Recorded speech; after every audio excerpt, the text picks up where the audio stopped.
এজেন্সির এক ব্যর্থতা দেখলেন আরজি করের ঘটনা। এজেন্সির আরো এক ব্যর্থতা দেখাবো আপনাদের। অর্পিতার পর এবার পার্থর জামিন। ইডির মামলায় 1 ফেব্রুয়ারির মধ্যে জামিনের নির্দেশ সুপ্রিম কোর্টের। শীর্ষ আদালত নির্দেশ দিয়েছে 31শে ডিসেম্বরের আগে চার্জ গঠন করতে হবে আর জানুয়ারির মধ্যে শেষ করতে হবে সাক্ষ্য গ্রহণ। এই প্রক্রিয়া শেষ হলেই শর্ত সাপেক্ষে জামিন দিতে হবে পার্থ চট্টোপাধ্যায়কে, নির্দেশ সুপ্রিম কোর্টের।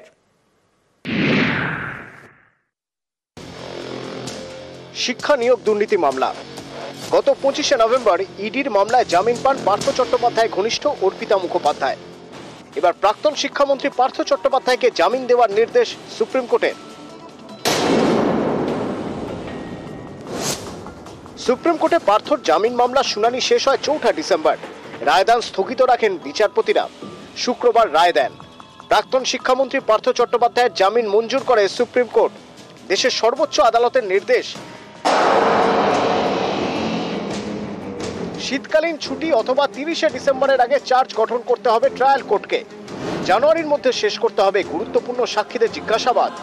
1 ফেব্রুয়ারি জামিন পাবেন পার্থ, তার আগেও পেতে পারেন।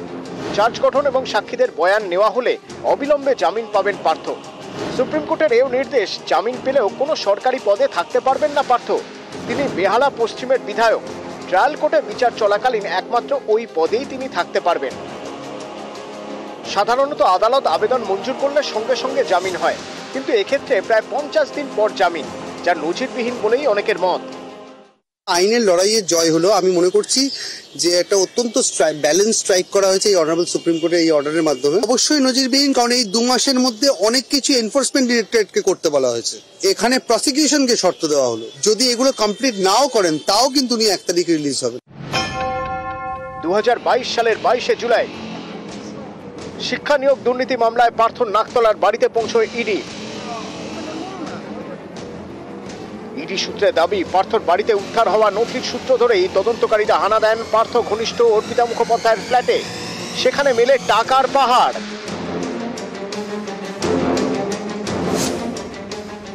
কোথা থেকে এলো এই টাকার পাহাড়? ইডি সূত্রে দাবি করা হয়, অর্পিতা নাকি বলেন উদ্ধার হওয়া টাকা পার্থ চট্টোপাধ্যায়ের। এ বিষয়ে ইডি পার্থকে প্রশ্ন করলে তিনি নাকি সদুত্তর দিতে পারেননি। এরপরই 23শে জুলাই পার্থ চট্টোপাধ্যায়কে গ্রেপ্তার করে ইডি। তারপর থেকে তিনি জেলবন্দি। ইডির সেই মামলায় পার্থকে জামিনের নির্দেশ সুপ্রিম কোর্টে। তবে এখনই পার্থর জেল মুক্তির সম্ভাবনা নেই, কারণ পার্থর বিরুদ্ধে সিবিআই এর মামলাটি নিম্ন আদালতে বিচারাধীন। এখনো তাতে জামিন পাননি পার্থ চট্টোপাধ্যায়। নিউজ 18 বাংলা।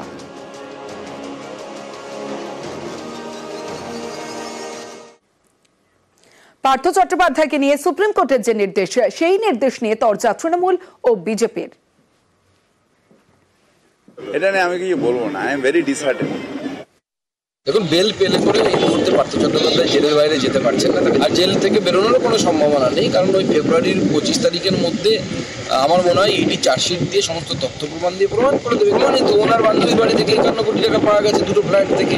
জেলে থাকবে এরপরে। আর যেমনটা আপনারা দেখলেন এজেন্সির ব্যর্থতা, অন্যদিকে পুলিশের সাফল্য। কেন? কারণ ফারাক্কার দিকে নজর রাখতে হবে। ফারাক্কায় নাবালিকা যৌন নির্যাতন খুন। 13ই অক্টোবর নাবালিকা নিখোঁজ হয়ে যায়, বেড়াতে গিয়ে নিখোঁজ, এবং সেই নিখোঁজ হয়ে যাওয়ার পর 3 ঘন্টার মধ্যে প্রতিবেশীর বাড়ি থেকে বস্তাবন্দি দেহ উদ্ধার হয়। 62 দিনে ফাঁসির সাজা জঙ্গিপুর আদালতের। দোষী সাব্যস্ত দীনবন্ধু হালদারের ফাঁসির সাজা, অন্যদিকে আরেক দোষী সাব্যস্ত শুভজিৎ হালদারের যাবজ্জীবন কারাদণ্ড। ফারাক্কায় যৌন নির্যাতন খুনে রাজ্য পুলিশের তদন্ত, আর সেখানেই রাজ্য পুলিশের সাফল্য। ফারাক্কায় 62 দিনে ফাঁসির সাজা ঘোষণা। ঘটনার 62 দিনে ফারাক্কার যৌন নির্যাতন খুনে বিচার। ফারাক্কায় যৌন নির্যাতন 62 দিনে ফাঁসির সাজা জঙ্গিপুর আদালতের। এবং জঙ্গিপুর আদালতের প্রণব রয়েছে আমার সঙ্গে। প্রণবের সঙ্গে কথা বলবো, সরাসরি চলে যাব প্রণব বন্দ্যোপাধ্যায়ের কাছে। প্রণব, একদিকে আমরা যখন দেখাচ্ছি নিউজ রুম লাইভে কেন্দ্রীয় এজেন্সির ব্যর্থতা, ঠিক সেই জায়গায় রাজ্য পুলিশের সাফল্য। 62 দিনে সাজা ঘোষণা করা হলো, এবং ওই নাবালিকার পরিবার তারাও চাইছিলেন যে ফাঁসির সাজা, আর সেই ফাঁসির সাজা হলো, কিন্তু একজনের ফাঁসির সাজা হলো, একজনের যাবজ্জীবন কারাদণ্ড হলো। কোন গ্রাউন্ডে হলো, আজ কি হলো আদালতে, সমস্তটা জানবো, এবং তার পরিবার কি বলছে। দেখো, তার পরিবার স্বভাবতই খুশি, যদিও যে দুজন অভিযুক্ত, মূল অভিযুক্ত, তাদেরকে গতকালই তোমার দোষী সাব্যস্ত করেছিল জঙ্গিপুর মহকুমা আদালতের বিচারক। তারপরে আজকেই দীনবন্ধু হালদারকে ফাঁসি এবং তোমার শুভ হালদারকে হচ্ছে তোমার যাবজ্জীবন তোমার করে এই দুজনকে দেয়া হয়েছে। কিন্তু তার পরিবারের পক্ষ থেকে একটাই দাবি ছিল যে মূল অভিযুক্তের যেন ফাঁসি হয়। সেই ফাঁসি কিন্তু পেয়ে স্বভাবতই খুশি, এবং পুলিশ যে এই কাজটা তৎপরতার সঙ্গে করেছে, মাত্র 25 দিনের মধ্যেই কিন্তু চার্জশিট জমা দিয়ে দিয়েছিল, এবং 31 জন যে সাক্ষী ছিল তাদেরও সাক্ষী কিন্তু সাক্ষ্য বহন করেছিল, এবং গত তোমার মাত্র 62 দিনের মধ্যে যে এই সাজা হওয়াতে স্বভাবতই কিন্তু পরিবারের লোকরা খুশি হয়।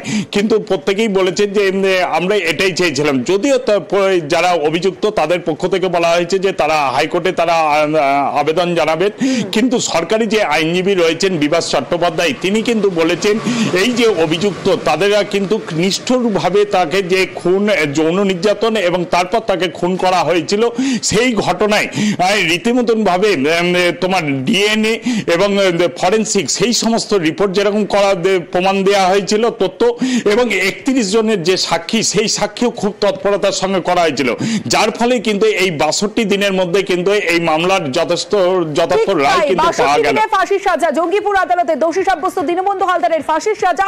অন্যদিকে আরেক দোষী সাব্যস্ত শুভজিৎ হালদারের যাবজ্জীবন কারাদণ্ড। আজকে আমাদের সাক্ষ্য গ্রহণ পর্ব ছিল।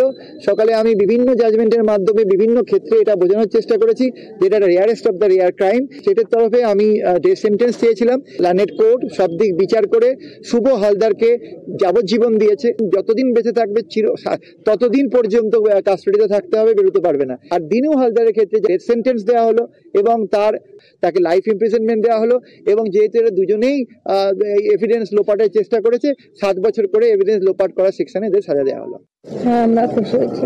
আমার মেয়ে খেলতে গিয়েছিল আমার বোনেদের বাড়ি, তখন দিন হয়ে এসে আমার মেয়েকে ফুল ধর নাম করে ডেকে নিয়ে যায়, খুব অত্যাচার করে আমার মেয়েকে মেরে ফেলেছে। বিচার ব্যবস্থায় পুলিশ বলা আইছি সবারই ধন্যবাদ। তাই হলো দিনর ফাঁসি আর শুভর কারাগার, আমরা বহুত খুশি। মৃত্যুর পরেও যৌন নির্যাতন, ফারাক্কায় নেক্রোফিলিয়া, নাবালিকার মৃত্যুর পরেও যৌন নির্যাতন খুনে পুলিশি তদন্তে চাঞ্চল্যকর তথ্য। ফুল দেখানোর নামে ঘরে নিয়ে যায় দোষীরা, তারপর ঘর বন্ধ করে চলে নারকীয় অত্যাচার। ময়নাতদন্তের রিপোর্টে আমরা জানতে পারি যে নাবালিকার উপর চরমতম যৌন নির্যাতন হয়েছে, aggravated forceful penetrative sexual assault. এবং এই নির্যাতন যে দীনবন্ধু একা করেন, তার সঙ্গে আরো একজন ছিল, সেটা আমরা তদন্তে দীনবন্ধুকে জিজ্ঞাসাবাদ করে পাড়া প্রতিবেশীর সাথে কথা বলে আমরা জানতে পারি। এই দ্বিতীয় ব্যক্তির নাম শুভজিৎ হালদার। দীনবন্ধু জানতো পাড়ার মেয়েটি ফুল ভালোবাসত। এই দীনবন্ধু মেয়েটিকে ফুল দেখাবে এবং নানা ধরনের রঙিন ফুল উপহার দেবে, এই লোভ দেখিয়ে নিজের বাড়িতে নিয়ে যায়। দুজনে ঘরের ভিতরে ঢুকে নাবালিকার উপর চরম নির্যাতন চালায়, তারপর গলা টিপে শ্বাসরোধ করে খুন করে এবং প্লাস্টিকের ব্যাগে ঢুকিয়ে দেয়। নাবালিকা প্রাণ হারানোর পরেও তারা তার উপর যৌন নির্যাতন চালিয়েছিল, যে বিকৃতকাম মানসিকতাকে আমরা মেডিকেল পরিভাষায় বলি নেক্রোফিলিয়া। ফারাক্কায় নাবালিকার পরিবার তারা সাজা পেলেন। তারা যে পরিবারের 62 দিনের সাজা ঘোষণা করা হলো, ফাঁসির সাজা দেওয়া হলো, অর্থাৎ বিচার পেলেন নাবালিকার পরিবার। আর ফারাক্কায় দ্রুত মামলা নিষ্পত্তিতে পুলিশের প্রশংসায় মমতা বন্দ্যোপাধ্যায়, মুখ্যমন্ত্রী মমতা বন্দ্যোপাধ্যায় এক্স স্যান্ডেলে পোস্ট করে পুলিশের প্রশংসা করেছেন।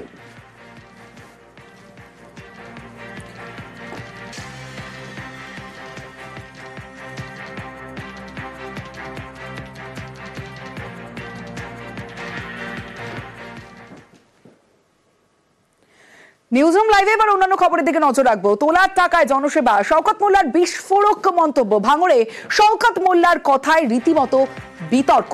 একটা সময় কন্ট্রাক্টরদের কাছে যে পয়সা নিতে, সেই পয়সা লুট কোনো একজন ব্যক্তি নিয়ে, দুজন ব্যক্তি নিয়ে চলে যাবে। এখন আর সেটা হয় না। আমরা সেখান থেকে যদি 5 পয়সা কমিশনই হয় কারো কাছ থেকে, সেটা আমরা গরিব মানুষের মধ্যে কিছু না কিছু কিনে দিই। এই যে 5000 এই যে কম্বল দিচ্ছি, প্রায় কম বেশি 25 থেকে 27 লাখ টাকা দাম। এগুলো কিন্তু এই কমিশন যেটুকু মানে আমাদের নেতারা দিচ্ছে, পকেট থেকে দিচ্ছে, কেউ 10,000, কেউ 20,000, কেউ 30,000, এর বাইরেও টুকটাক যা আছে, যেটুকু হবে সেটুকু মানুষের জন্য করা হবে, তার বাইরে কোনো কাজ করা হবে না। শওকত মোল্লাকে কটাক্ষ করেছেন আরাবুল ইসলাম। ওনার বউ কন্ট্রাক্টর, ওনার ভাই কন্ট্রাক্টর, ওনার শালা কন্ট্রাক্টর, ওনার শাশুড়ি কন্ট্রাক্টর। ভদ্রলোকের অন্তত একটু লজ্জা থাকা দরকার। জেলার কোটি কোটি টাকার কাজ এনে রাস্তা না করে টাকা তুলে নেওয়ার অনেক নজির আছে। আজকে তিনি বড় বড় কথা বলছেন, কম্বল কিনবেন, শাল কিনবেন। গত বর্ষায় 50 টাকার ছাতা বাবু 200 টাকা করে দাম ধরেছে। আমি টাকা দিয়েছি, 10 লক্ষ টাকা ওনার হাতে তুলে দিয়েছি। 2 লক্ষ টাকার ছাতা কিনেছে, বাকিটা ওনার কমিশনে। উনি রাস্তার কাজের নাম করে টাকা তুলছে, বলছে ওই টাকাটা ওনার পকেটে যাবে। তারপরেও ওর কাছে আমার শিখতে হবে ও ভাঙড়ের মানুষের উন্নয়ন করবে। আর শওকতের মন্তব্যে তৃণমূলকে নিশানা বিজেপির। এটা তো আমরা বহুদিন ধরে বলে আসি, তৃণমূল মানে কাটমারির সরকার। এবং সব থেকে একটা ভালো লাগলো যে শওকত মোল্লা আমাদের কথাটাকে স্বীকার করলেন। কম্বল যদি বিতরণ করতে হয় তা তো তার নিজের টাকায় বিতরণ করো, তার সরকার তার দিক বিতরণ করুক। কিন্তু এইভাবে তাহলে একটা কন্ট্রাক্টর সে কাজ করবে কি করে? তখনও কাটমানি চলছে, এখনো কাটমানি চলছে।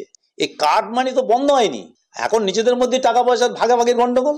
আমি আরাবুল ইসলামের কথা যদি বলে থাকেন, উনি আরাবুল ইসলামের তো পঞ্চায়েত সমিতির সভাপতি ছিলেন, উনিই তো করেছেন সভাপতি। ওনার লোক যদি খায় তখন উনি কেন প্রতিবাদ করেননি? এবার একটা ভাইরাল ভিডিও দেখাবো আপনাদের। প্রধানের হয়ে সই করছে তার স্বামী। প্রধানের হয়ে একের পর এক নথিতে সই। বাঁকুড়ার হাটগ্রাম পঞ্চায়েতের ঘটনায় রীতিমতো চাঞ্চল্য। অভিযুক্ত তৃণমূলের স্থানীয় অঞ্চল সভাপতি। সইয়ের ভিডিও পোস্ট তৃণমূল নেতা সৌমিত্র পোতের। সৌমিত্রর ভিডিও রিপোস্ট শুভেন্দু অধিকারীর। পুরনো ভিডিও পোস্টের দাবি অভিযুক্ত নেতার। বিরোধী অপপ্রচার করছে, মানে সম্মান হানি করার জন্য এবং সম্মান নষ্ট করার জন্য ওদের পায়ের তলে মাটি নেই, তার জন্য ওরা যেভাবে হেনস্থা করতে হয় সেভাবে ওরা হেনস্থা করছে। আমি তো নিজে একটা শিক্ষিত, আমি তো সই করতে জানি, আমার স্বামীকে কেন সই করতে হবে? উনি ওটা অনেক পুরনো ছবি, 2017 সালে তখন উনি উপপ্রধান ছিলেন, 16-17 আর কি। তখন উনি সাইন করেছেন, আর পাবলিকের সুবিধার্থে হয়তো রেজুলেশন লিখে দিয়েছেন, তারপর কারো ফর্ম ফিল আপ করে দিয়েছেন, সেগুলো মিডিয়ায় প্রচার করে দিচ্ছে ওরা, সোশ্যাল মিডিয়া। আমার স্বামীর নির্দোষ, কোনো দোষ নেই। এটা সম্পূর্ণ ভিত্তিহীন খবর। এটা সে পুরনো 2017-18 সালের একটা ছবি পোস্ট করেছে, তখন আমি প্রশাসনিক স্তরে উপপ্রধান ছিলাম। কিন্তু এখন তো আমার যে স্ত্রী প্রধান আছে সে তো নিজেই সক্ষম। বিরোধীরা রাজনৈতিক ভাবে না পেরে তারা চক্রান্ত করছে যাতে আমাদের মান সম্মান বিঘ্নিত হয়। আর যে পোস্ট করেছে সেই সৌমিত্র পতি 2021 সাল থেকে বিজেপির সঙ্গে যুক্ত এবং দাদার অনুগামী, সেই জন্য সৌমিত্র পতি পোস্ট করেছে শুভেন্দু অধিকারীকে। হাটগ্রাম পঞ্চায়েতে দেখা যাচ্ছে পঞ্চায়েত প্রধানের জায়গায় পঞ্চায়েত অফিসের মধ্যে সই করেছে তৃণমূল নেতা। তৃণমূল কংগ্রেস সমস্ত কাজ একেবারে বেআইনি ভাবে করে থাকে, আর সেটা আমরা দেখছি আবাস যোজনার ক্ষেত্রে, যেখানে সাধারণ মানুষ বঞ্চিত হচ্ছে, আর তৃণমূলের কংগ্রেসের ক্যাডাররা সেখানে আবাস যোজনায় তাদের নাম আসছে। যেখানে পঞ্চায়েত অফিসের মতো জায়গায়, পঞ্চায়েত প্রধানের জায়গায়, সেখানে তার স্বামী সই করছে একজন তৃণমূল নেতা। আমরা এই ঘটনার তীব্র প্রতিবাদ জানাচ্ছি।